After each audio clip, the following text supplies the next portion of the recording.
মাত্র 1 কাপ আটা দিয়ে কোনো রকম তেল ছাড়াই একদম হেলদি রেসিপি।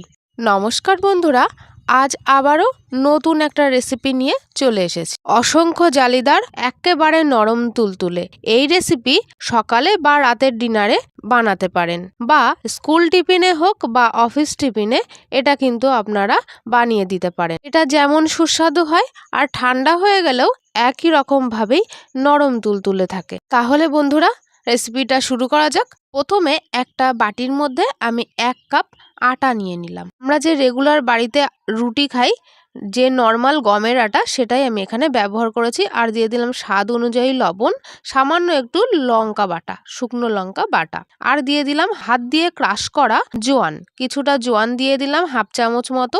কারো যদি জোয়ানের ফ্লেভার পছন্দ না হয় তাহলে কিন্তু এটা স্কিপ করা যেতেই পারে।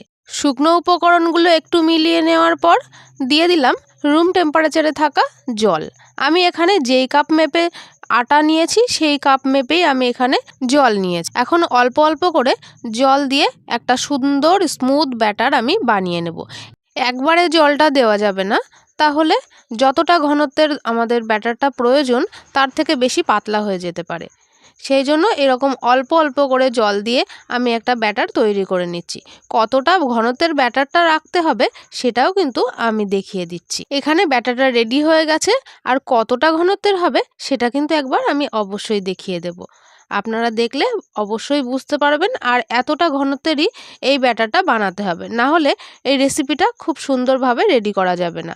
1 কাপ আটার জন্য এরকম ব্যাটার বানাতে আমার এই কাপেরই 1.5 কাপ জল লেগেছে। এখন ব্যাটারটা আমি রেস্টে রেখে দেব 15 মিনিটের জন্য। ততক্ষণে গ্যাসের কাছে চলে এসেছি, একটা কড়াই বসিয়ে দিয়েছি, তাতে হাফ চামচ মতো সর্ষের তেল দিয়ে দিয়েছি। তেলটা গরম হয়ে গেলে তার মধ্যে সামান্য একটু জিরে, একটা শুকনো লঙ্কা আর সামান্য একটু কালো সর্ষে ফোড়নে দিয়ে দিলাম। তারপরে ওই তেলের মধ্যেই কয়েক কোয়া রসুন দিয়ে দিলাম, আর হাত দিয়ে ক্রাশ করা সামান্য একটু কাসুরি মেথি দিয়ে একটু নাড়াচাড়া করে নেওয়ার পর আমি দিয়ে দেব ছোট সাইজের 2টো টমেটো। এরকম বড় বড় করে টুকরো করে নিয়েছি। এখন আমি বেশ খানিকক্ষণ লো ফ্লেমে এটাকে ভাজতে থাকবো। একটু ভাজা হয়ে এলে, যখন সাইডগুলো একটু পোড়া পোড়া মতো হবে, স্মোকি ফ্লেভারের জন্য আমি হালকা করে একটু পোড়া পোড়া করে নেব। হালকা একটু ভাজা হয়ে এলে দিয়ে দেব সামান্য একটু লবণ স্বাদ অনুযায়ী। একটু নেড়ে চেড়ে নেওয়ার পর এখন আমি জল দিয়ে দেব। আর এখন কিন্তু আমি যে স্মোকি ফ্লেভারের জন্য একটু হালকা পোড়া করে নিয়েছিলাম, বেশি পুড়িয়ে নেওয়ার কোনো দরকার নেই। হালকা ব্রাউন কালার একটু পোড়া পোড়া হলেই আমি এখানে হাফ কাপ জল দিয়ে ঢাকা দিয়ে রাখবো টমেটোটা সেদ্ধ হওয়া পর্যন্ত।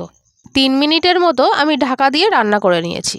আর এখন জলটা পুরোপুরি শুকিয়ে গেছে, আর টমেটোটাও দেখে বুঝতে পারছেন যে সেদ্ধ হয়ে গেছে। এখন আমি গ্যাসের ফ্লেমটা বন্ধ করে দিয়ে একটু নেড়ে চেড়ে নিয়ে আবার একটা বাটিতে তুলে নেব। তারপর ঠান্ডা হওয়া পর্যন্ত অপেক্ষা করব। ঠান্ডা হয়ে যাওয়ার পর মিক্সিং জারের মধ্যে নিয়ে নিচ্ছি। তারপর সুন্দর একটা পেস্ট তৈরি করে নেব। এই পেস্টটা বানানোর সময় কোনো রকম জল দেওয়া লাগবে না। রেডি হয়ে গেছে আমার টমেটোর পেস্ট। এবারে আমি এটাকে চাটনি তৈরি করে নেব। তার জন্যে আমি একটা কড়াইতে 1 চামচ মতো সর্ষের তেল দিয়ে নেব। সর্ষের তেলটা খুব ভালো করে গরম করে নিতে হবে। তারপর আমি এর মধ্যে দিয়ে দেব সামান্য একটু কাসুরি মেথি, আর একটু গোটা সর্ষে, আর সামান্য একটু হলুদ গুঁড়ো। তারপর যে পেস্টটা আমি তৈরি করেছিলাম ওই টমেটোর, সেটা আমি এর মধ্যে দিয়ে দিলাম। তারপর একটু নেড়েচেড়ে নেওয়ার পর আমি এখানে দিয়ে দেব মিক্সিং জারটা ধুয়ে একটু সামান্য জল। আর তোমরা যদি চাটনিটা একেবারে শুকনো রাখতে চাও তাহলে কিন্তু এই জলটা এখানে অ্যাড করা লাগবে না। এই সময় গ্যাসের ফ্লেমটা আমি লো করে রেখেছি। তারপর 2 মিনিট মতো লো ফ্লেমে জাল করে নেওয়ার পর দিয়ে দিলাম 1 চামচ টমেটো কেচাপ। খুব ভালোভাবে টমেটো কেচাপটা মিশিয়ে নিলাম। এখন কালারটাও একটু চেঞ্জ হয়ে গেছে। চাটনিটা এবার রেডি হয়ে গেছে। আমি এখন গ্যাসের ফ্লেমটা বন্ধ করে দেব। এবার আগে থেকে যে ব্যাটারটা রেডি করে রেখেছিলাম সেই ব্যাটারটা আবারও একটু হালকা হাতে চামচের সাহায্যে নেড়ে চেড়ে মিশিয়ে নিচ্ছি। এখন এর মধ্যে অ্যাড করব ইনো। 1 প্যাকেটের 3 ভাগের 2 ভাগ এখানে আমি ইনো অ্যাড করে দিচ্ছি। ইনোটা দেওয়ার পর সামান্য একটু জল এখানে দিয়ে দিচ্ছি, যাতে খুব ভালোভাবে অ্যাক্টিভ হয়ে যায়। এবারে পুরো মিশ্রণটার মধ্যে আমি এই হাতা দিয়েই মিশিয়ে নেব। খুব ভালোভাবে মিশিয়ে নিতে হবে। আর এখন দেখতেই পাচ্ছেন বন্ধুরা, ব্যাটারটা পুরোটাই কতটা ফুলে উঠেছে। এরকমভাবে অনবরত বেশ মিনিট খানেকের মতো নেড়ে চেড়ে খুব সুন্দর করে ব্যাটারটা আমি রেডি করে নিয়েছি। এখন গ্যাসের ওপরে একটা ননস্টিকি তাওয়া গরম করে তাতে সামান্য একটু তেল দিয়ে আমি একটা কাগজ দিয়ে মুছে নিচ্ছি। অনেকক্ষণ রান্না করার ফলে যাতে তাওয়াটা নষ্ট না হয়ে যায়, সেই জন্য আমি এভাবে তাওয়াটা প্রথমেই রেডি করে নিচ্ছি। তেলটা মুছে নেওয়ার পরে সামান্য একটু জল দিয়ে মুছে নিচ্ছি জলটাও। এখন তাওয়ার মধ্যে দেখো বন্ধুরা, কোনো রকম জল বা তেল নেই। এখন 1 চামচ ব্যাটার দিয়ে গ্যাসের ফ্লেমটা আমি হাইতে করে দেবো। 2-3 সেকেন্ডের মতো হাইতে রেখে আবারও লো করে দেব গ্যাসের ফ্লেমটা। এই নাস্তাটা বানানোর জন্য বেশি সময়েরও প্রয়োজন হয় না, খুব তাড়াতাড়ি একটা খুব তাড়াতাড়ি রেডি হয়ে যায়। 1 মিনিটের মতো সময় হলেই একটা রেডি হয়ে যায়। আর দেখো বন্ধুরা, কত সুন্দর জালিদার একটা নাস্তা রেডি হয়ে গেল। কথা বলতে বলতেই ওপরের সাইডটা একেবারেই শুকনো হয়ে গেছে। এই সময়ে আমার এই নাস্তাটা রেডি হয়ে গেছে বুঝে নিতে হবে। আর কতটা জালিদার হয়েছে দেখে নাও, কতটা সুন্দর জালিদার হয়েছে। আর তুলতে কিন্তু কোনো সমস্যা নেই, একেবারে তাওয়া থেকে খুব সুন্দরভাবে উঠে যাচ্ছে। আর দেখো বন্ধুরা, কোনো রকম কিন্তু তেলের ব্যবহার এখানে করা হয়নি।